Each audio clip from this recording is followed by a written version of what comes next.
নমস্কার, গুরু কৃপাই কেবলম। আজকের আলোচ্য বিষয় হচ্ছে বিবাহের যোগ।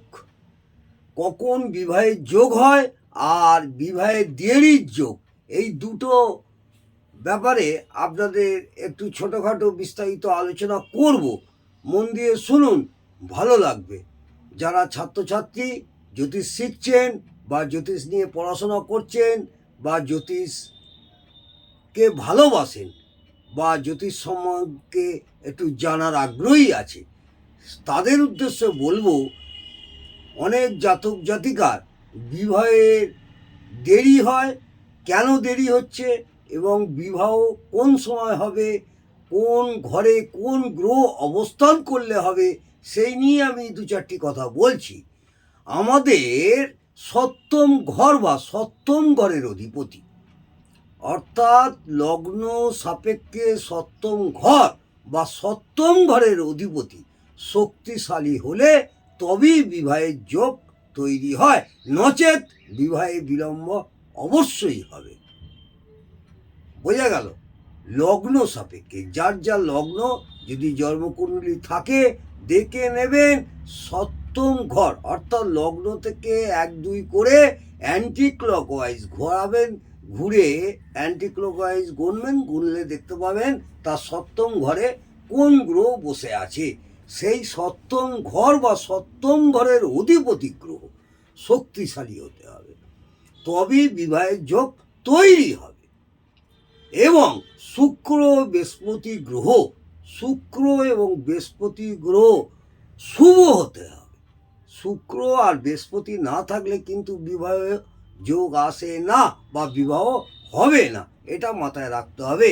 শুক্র এবং বৃহস্পতি গ্রহ শুভ অথবা খুব ভালো অবস্থায় থাকলে, খুব ভালো অবস্থায় থাকলে সামাজিক বিবাহ হয়, দেখাশোনা করে সামাজিক বিবাহ হয়।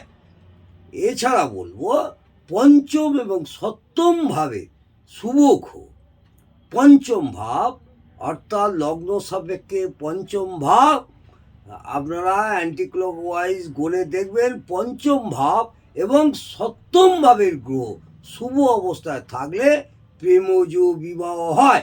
অনেক জাতক জাতিকারা প্রেম করে বিবাহ করেন, তাদের ক্ষেত্রে দেখতে হবে পঞ্চম এবং সপ্তম ভাবের গ্রহ, পঞ্চম এবং সপ্তম ভাবের গ্রহ কি অবস্থা আছে। শুভ অবস্থায় যদি থাকে তাহলে জানবেন প্রেমজ বিবাহ হবে। এরপরে আসছি দ্বিতীয় অধ্যায়, অর্থাৎ বিবাহ দেরির যোগ। বয়স হয়ে যাচ্ছে, অনেক দেখাশোনা করছেন, বিবাহ হচ্ছে না। কেন হচ্ছে না? তার বাচ্চাটা দেখতে হবে, বাচ্চাটা দেখে তার জন্মকুণ্ডলী কোনো অভিজ্ঞ জ্যোতিষ ভাই দিয়ে বিচার করে নেবেন, তাহলে বুঝতে পারবেন আপনাদের গ্রহের অবস্থান কোথায়, কোন গ্রহ কীভাবে বসে আছে, কেন বিয়ের দেখাশোনা সত্ত্বেও বিয়ে হচ্ছে না।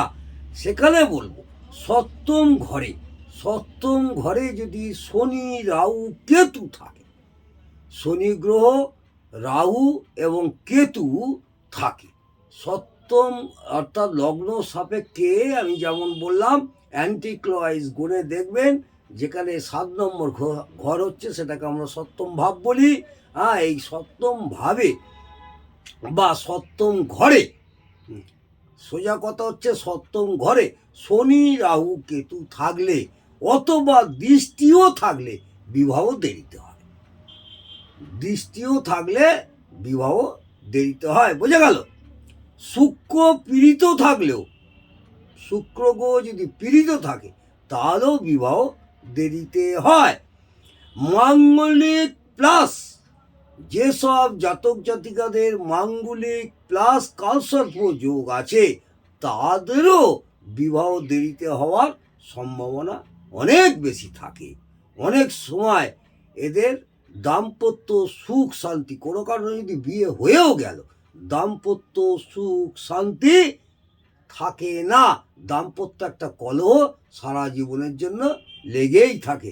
তাহলে বোঝা গেল বিবাহের যোগ কখন হয় আর বিবাহ দেরিতে কখন হয়। দেরির যোগ এই সম্পর্কে আপনাদের জানালাম। ভালো লাগলে অবশ্যই কমেন্টে জানাবেন। নমস্কার, জয় মা তারা।